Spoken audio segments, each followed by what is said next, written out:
Yeah, you kind of look at the minus 1 and plus 1, right? So if you were to compare this to 2 to the n over n 2 to the n minus 1, what have we done? We've made the numerator what? We've made the numerator smaller, so the whole thing has become what? Smaller. So if we continue this way, the other thing we want to touch is then this. If we just made the denominator bigger, did we make the whole thing bigger or smaller? Smaller. So as long as we keep going in the same direction, we're okay. Well, what does that equal to right there? 1 over n. So what do we now know? This thing is greater than the summation of n equals 1 to infinity of 1 over n. What is this? That is the harmonic, which what? Yeah, you don't need to prove it. Therefore, diverges. Greater than diverges, so therefore this what? Diverges. Okay, sit down, please. Please help me. Did I write that down correctly? What's the most common mistake people make when they use the ratio test? You know you have to plug in n plus 1 for n, right? But what do people mess up? They what? Yeah, they put the factorial like right there, right? Effectively, it breaks down to this: not using enough parentheses. That was kicking our butt last class in regular calculus when we were evaluating functions on our tables and writing in Y1. You have to write everything as a line. What happens if we drop a parentheses? You get really sad. You have to be super careful on this. You have to be super, super, super careful on this. But do we agree it's written correctly? Are we okay with this? We are? So let's be really careful about how we simplify. Let's be super n, and then what? And it keeps going, right? And what do we do to that? Square it. And then what does the bottom simplify to? What is 2n? Oh, it's just going to be 2n plus 2, right? Can we do that? Right? We can't? Why not?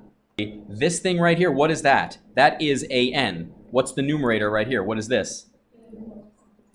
I wrote it out like that. It looks obnoxious and it looks big, but what happens now? When you're dividing by a fraction, you multiply by the what? Reciprocal, right? So look what happens here. All of these are going to line up numerator, denominator like that. Do a bunch of things cancel? Yeah, all of this cancels, right? And this whole thing goes away. What about the top here? Oh, all of this goes away, and what cancels up here? All of that. So what's left here? The limit as n goes to infinity. What's left on top? And what's left on the bottom? 2n plus 2 times? Let's pause there. What's this limit? What's the power on top? 1. What's the power on the bottom? What? 2. So what's this limit? What does this go to? You can just tell me. If the power on the bottom is greater than the power on the top, what's the horizontal asymptote of this rational function? 0. So what's this limit go to? 0. Therefore, by the ratio test, this what? Converges. Ratio tests I really like because it's super clear most of the time. And it's usually just algebra. It's just algebra. It's just algebra. So let's do 20 right here. Let's do 20. Yeah, if you write the entire thing and not skip anything, your limit as n goes to infinity of 2 to the n plus 1 over n plus 1 cubed plus 1 all over what? 2 to the n over, yeah, like this. What does this equal? Yeah, you're going to do this a bunch. You end up with the limit as n goes to infinity of 2 to the n plus 1 over n plus 1 cubed plus 1 times what? N cubed plus 1 over 2 to the n. Does something cancel there? Yeah, so you're left with the limit as n goes to infinity of 2 times n cubed plus 1 all over what? N plus 1 cubed plus 1. What happens to this as n goes to infinity? As n goes to infinity, what happens to that? What does that go to? It's n cubed over n cubed. What does it go to? Goes to 1. Goes to 1, so this whole thing just goes to 2 because the 2 is left on the outside there. But you know that 2 is greater than 1, therefore what? Diverges. You get to use your limit skills. Exciting. In this case, we're going to have this one be an, and what are we going to call bn? 1 over the square root of n. Are you okay with this?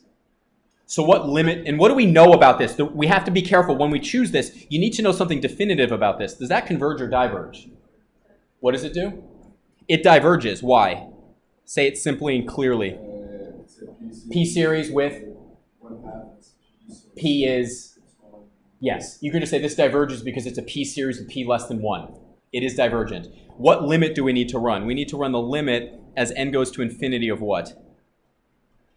An over bn. What happens when we do that? That's the limit as n goes to infinity of, I'll just write an here. It's going to be 1 over 2 root n plus the square root of n plus 2 times what? Dividing by it is going to be times what?